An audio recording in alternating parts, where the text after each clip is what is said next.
Merci de votre fidélité. Une petite méditation sur la paracha de la semaine, la paracha Mishpatim, les lois sociales, qui suit la paracha de Yitro, la paracha des 10 commandements, du décalogue. Et le verset inaugural de la paracha Mishpatim, donc à partir du chapitre 21 de l'Exode, commence ainsi: Ve'ele Mishpatim asher tasim lifnehem, et voici les lois sociales que c'est-à-dire Moïse, tu placeras devant les enfants d'Israël. La grande différence entre les 10 paroles et les Mishpatim, les lois sociales, c'est que les 10 paroles ont été entendues par la totalité du peuple d'Israël, alors que les Mishpatim sont les lois sociales qui régissent les rapports humains au sein de la société biblique d'Israël, sont données, ces lois, par l'intermédiaire de Moïse. Donc il n'y a pas le même caractère, je dirais, imposant de la parole divine, mais c'est la parole de Dieu transmise à Moïse que Moïse doit placer devant les enfants d'Israël. En toute cette législation de Mishpatim, c'est la législation de la tradition orale, c'est-à-dire de l'interprétation finalement de ces lois de la Torah, mais qui sont placées au niveau d'écoute de la société juive dans les différentes époques. Par exemple, à l'époque de Moïse, on parle des maîtres et des esclaves, on parle de la peine de mort, on parle d'un statut d'infériorité dans la hiérarchie sociale des femmes par rapport aux hommes, l'épouse par rapport à l'époux. Donc vous voyez, on est dans un cadre qui n'est plus du tout notre cadre d'aujourd'hui.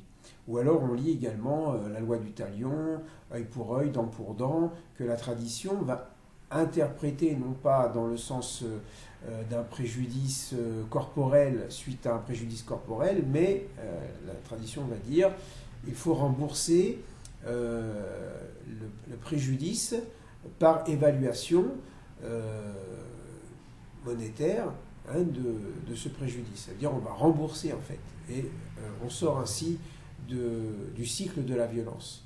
Donc c'est très important et très intéressant cette idée que Mishpatim finalement constitue un sixième du Talmud, tout le traité, enfin tout l'ordre Nézikim des lois sociales, notamment ce qu'on appelle les babot, les trois portes, Baba Batra, Baba Kama, Baba Metzia. Dans l'ordre, c'est la première, la deuxième et la dernière porte qui parlent de toute cette législation. Alors, sur le plan de la société juive contemporaine, qu'est-ce que ça pourrait signifier dans ce monde juif tellement partagé entre des religieux et des laïcs, et même au sein du monde religieux, les mouvances orthodoxes, les mouvances libérales, bien on pourrait essayer de trouver un tronc commun. C'est-à-dire que ce qui fonde la société juive, qu'elle soit laïque ou religieuse, ça serait d'abord les 10 paroles. C'est-à-dire, la reconnaissance d'une transcendance, même si le laïc ne reconnaît pas Dieu, mais la reconnaissance d'une transcendance au moins qui fonde une morale universelle. Quant aux lois de la société, on reconnaît qu'elles sont d'origine divine, ou en tout cas qu'elles se réfèrent à une transcendance, on pourrait dire au sens kantien un impératif catégorique, mais ensuite c'est à la société juive d'établir les règles en fonction de l'évolution de la société. Le rapport homme-femme n'est plus un rapport hiérarchisé dans la société civile. Pourquoi, religieusement, on maintiendrait cette hiérarchie alors qu'on pourrait développer, comme dans les mouvances libérales, une parité. Voilà, c'est une réflexion qui peut avoir son sens dans notre monde contemporain.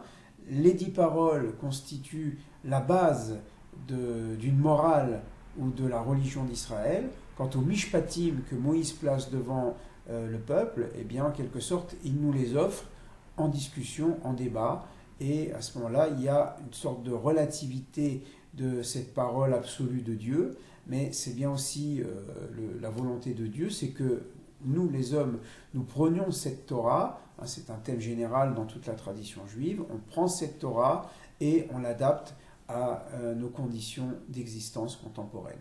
Voilà, je vous remercie, à très bientôt, au revoir.